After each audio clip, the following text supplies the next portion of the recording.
forró era considerado de péssima qualidade, nenhum cantor queria cantar forró, nenhum artista queria ser sanfoneiro, nenhuma cantora queria ser cantora de forró. Hoje é 100% ao contrário. Tudo começou porque eu gostava de dançar, né? E eu chegava nas casas de shows e as bandas tocavam poucas músicas. Na época, a banda que fazia muito sucesso aqui no Ceará chamava-se Black Banda. Só meu coração fez tamanha confusão que eu já nem sei a quem amar. Roda de ver minha vida. 5 horas de festa, eles tocavam 15 minutos de forró antes do intervalo e 15 minutos antes de acabar a festa. E eu notei que toda vida que eles tocavam forró, o salão ficava lotado. Aí eu sugeri eles a tocarem mais forró. E eles disseram, não, que tocar forró era muito brega. Na época, tinha nos interiores do Ceará 2 bandas. Uma chamada Paulo Ney, que depois veio trabalhar comigo.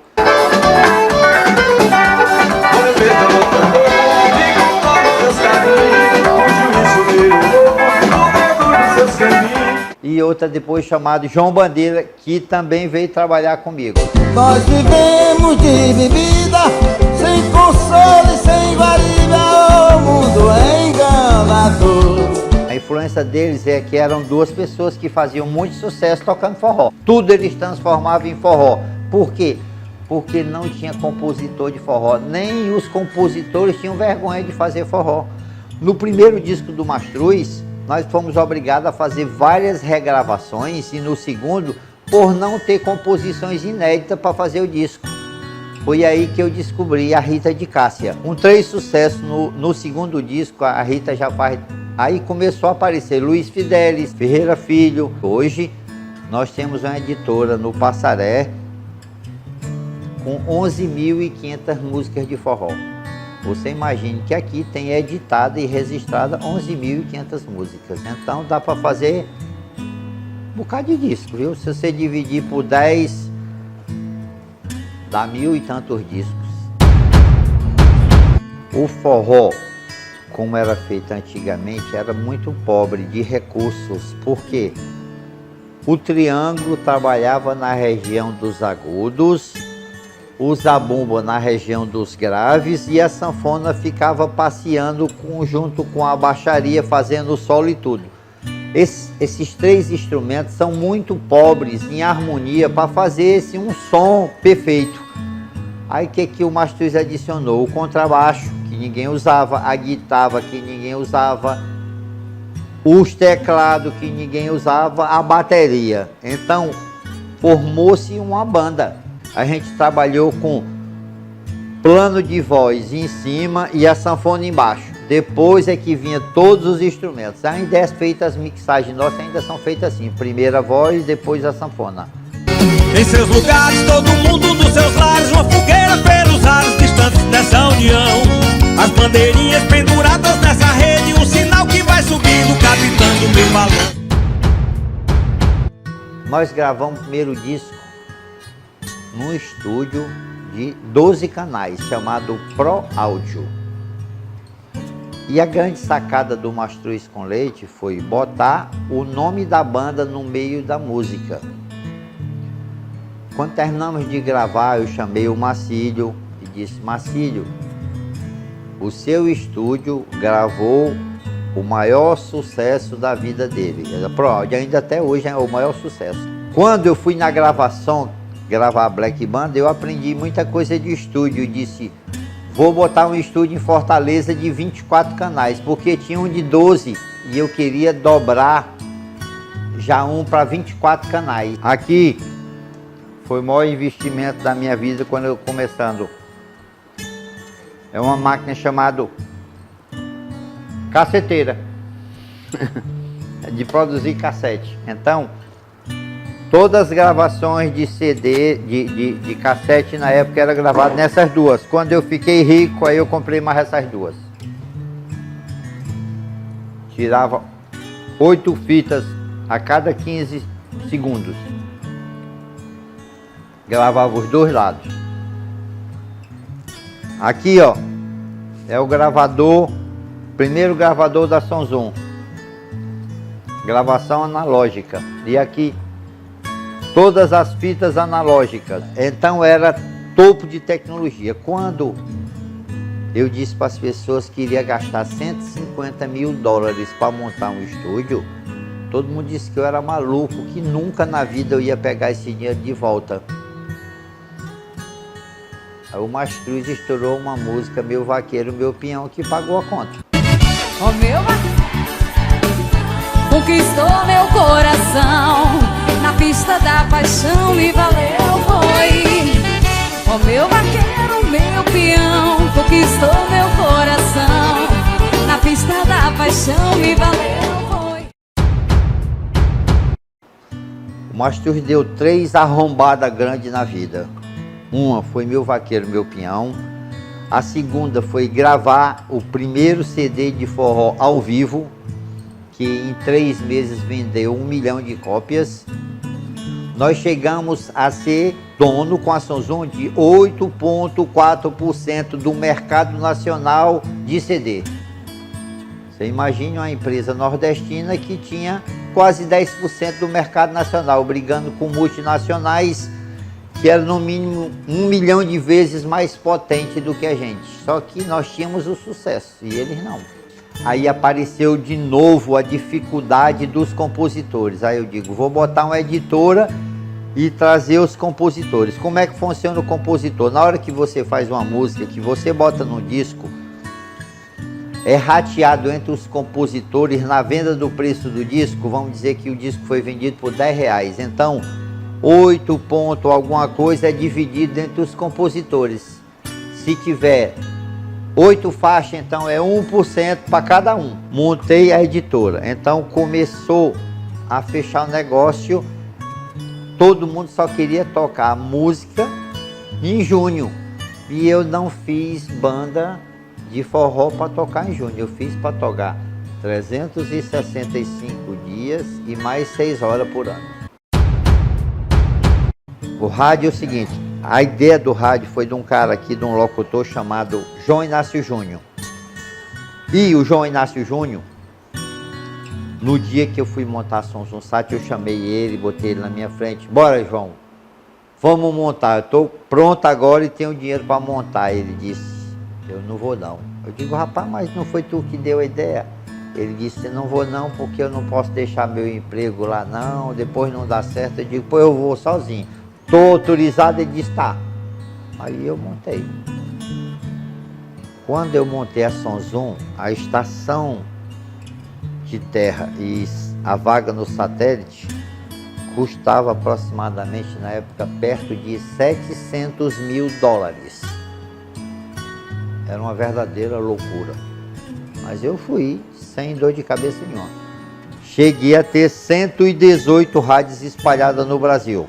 Então eram 6 rádios nossas e 112 de contratados. Esse rapaz tinha uma rádio, você tinha outra, outro tinha outra ali, e eu saía filiando. Quando apareceu as dificuldades, eu digo, então vamos ter que fazer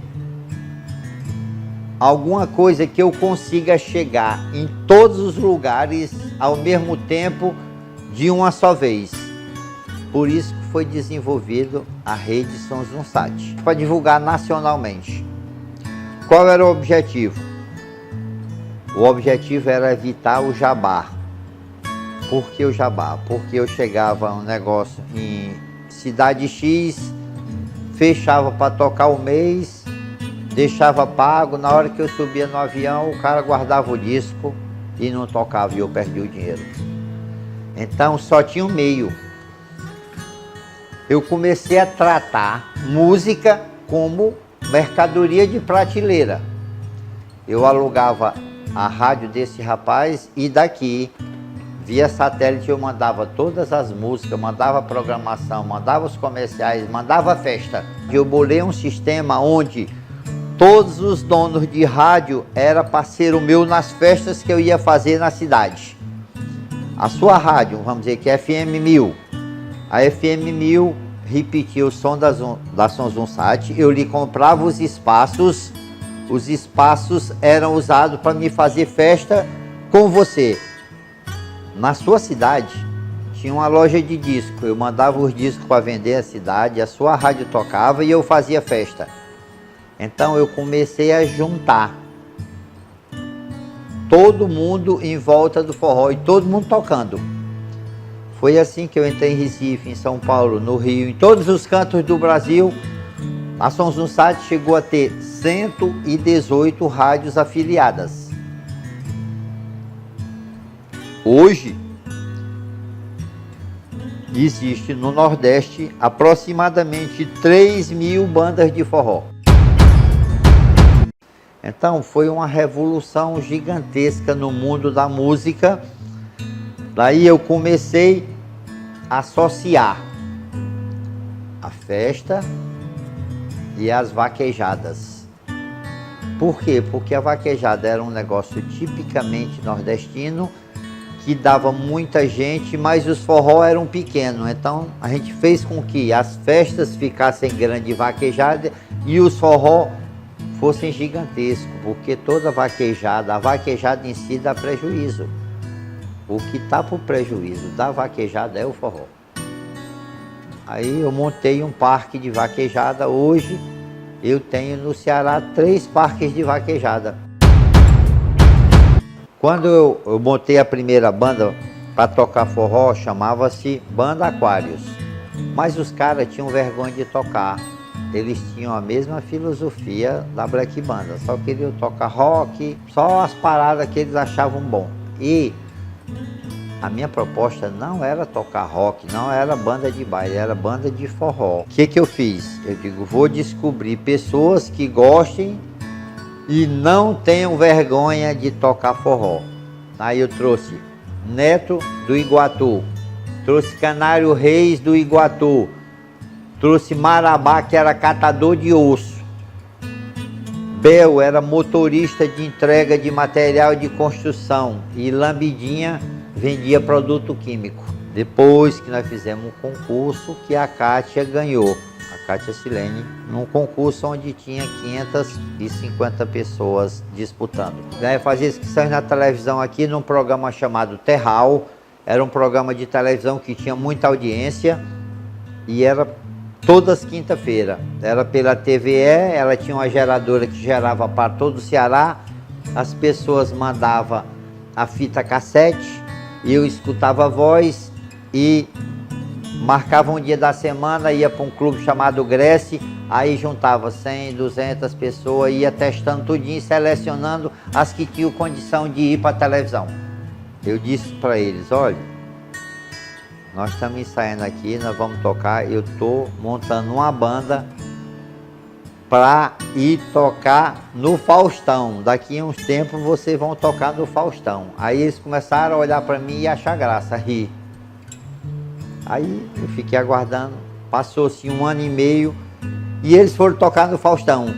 Isso é hora de você chegar em casa, com a safada que diabo que tu viu. Foi nada não, mulher, foi nosso carro que deu break só agora que saí. Nós fomos pro Faustão porque o pessoal da Bahia tinha convidado o Mastruz para tocar em cima do trio elétrico do carnaval.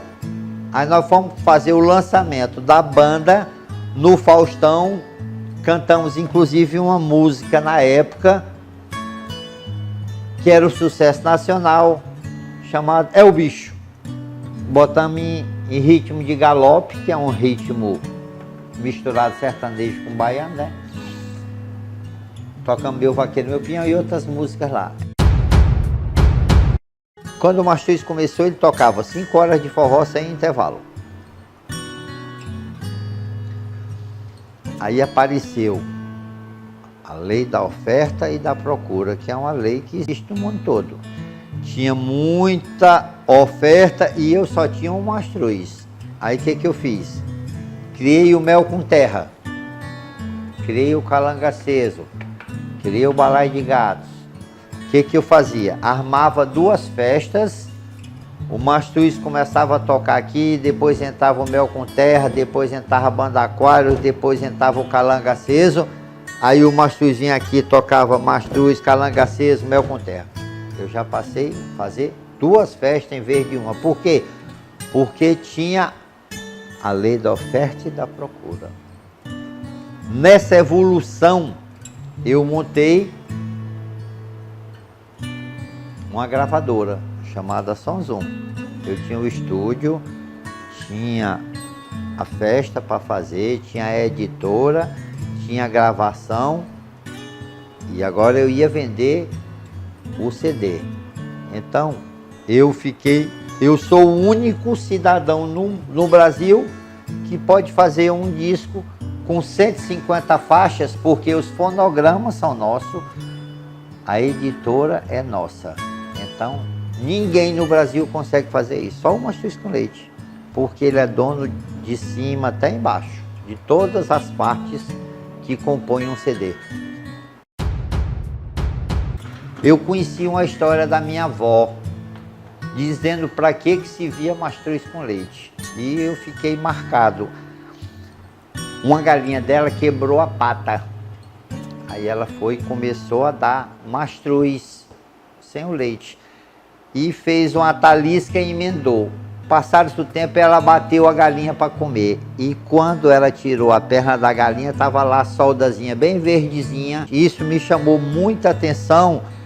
Mais a faculdade, mais o que aconteceu para mim chegar à banda Mastruz com Leite, que era uma marca muito diferente, que não podia se confundir. Ora, se o cara tinha misturado chiclete com banana e tinha dado certo, Mastruz com Leite ia dar muito mais certo. Quem misturou chiclete com banana foi Jackson do Pandeiro numa música dele, que o Mastruz gravou. Cada banda tem sua história. Mastruz com Leite foi essa, Cavalo de Pau. Quando o Mastruz começou a viajar, ele foi para o Rio Grande do Norte e conheceu uma moça carioca que cantava axé, chamada Cátia de Troia. A Cátia de Troia ficou fascinada para vir cantar forró no Ceará. Bora, Cátia de Troia, a filosofia da história do cavalo de Troia. Como o nordestino, os meninos das folhas, das páginas de carnaubeira, das folhas de carnaubeira, faz o cavalo de pau. Ele corta as orelhazinhas, bota um cabresto e monta no cavalo e sai. Então, o que eu queria? Juntar o nordestino do cavalo de pau à Cátia de Troia grega. Então, como é que era o nome da banda? Era Cavalo de Pau e Cátia de Troia. A filosofia era essa, para lançar a banda. Ronaldo, que depois passaria a ser produtor do Mastruz, não aceitou a ideia. Aí eu disse, já que você não quer, vai só o Cavalo de Pau. E foi o Cavalo de Pau e deu certo. Calangaceso, de onde vem o nome Calangaceso? Calangaceso é porque tinha uma banda aqui que só tocava axé. Eu não lembro, mas era alguma coisa com corta-fogo ou não sei o que, lança-fogo. E o calangaceso era um meio de fazer uma brincadeira irônica, porque eu gosto muito de brincar, né? Eu sou uma pessoa muito séria, mas ao mesmo tempo muito brincalhão. A banda Balaio de Gatos. Por que Balaio de Gato? Como eu tinha muitas bandas, todos os músicos que davam trabalho de comportamento foram tudo para dentro da Balaio de Gato. Por que o nome Balaio de Gato? Porque era só gente que dava trabalho. Onde foi Mel com Terra? Mel com Terra foi o seguinte, a gente tinha uma oficina e a gente estava atrás de escolher o nome. E o mecânico estava desmontando o carro assim na frente. E vazou óleo, caiu em cima da terra. Aí o menino disse, rapaz, tu já pensou se isso aqui fosse Mel com Terra? Brincando. Aí eu via, deixa e disse, pronto, o nome da banda vai ser Mel com Terra. Foi exatamente isso. Catuaba com amendoim, procurando uma mistura que fosse para dar muito tesão. Pode ver que o slogan do catuaba é o tesão do forró. Catuaba é afrodisíaco, amendoim também. Por isso, o tesão do forró. Então, tudo que eu faço tem que ter lógica. Qual é a diferença entre Luiz Gonzaga e Mastruz com Leite? Eu acho que nós somos muito mais urbanos. Luiz pregava muito a raiz, a fome nordestina, a seca. E o Mastruz pregava levemente. Um exemplo, o Meio-Dia é uma música de seca do Nordeste. mas começou a pregar o romantismo. O Mastro Luiz gravou Saga de um Vaqueiro. Então existe algumas relações com linguagens diferentes, com filosofia parecida. O Hélio Safadão, na realidade, é uma mistura de uma porção de coisas que não é mais forró, nem é axé. Ele sai navegando em misturas de ritmo. O mundo da música é feito de sacada. É o que você vê, que todo mundo vê, mas não consegue enxergar. A sacada do Aviões de Forró foi o Aviões fazendo, o Alexandre fazendo isso. O Safadão foi o nome e ele partiu em cima da ideia do Aviões e saiu tirando fina.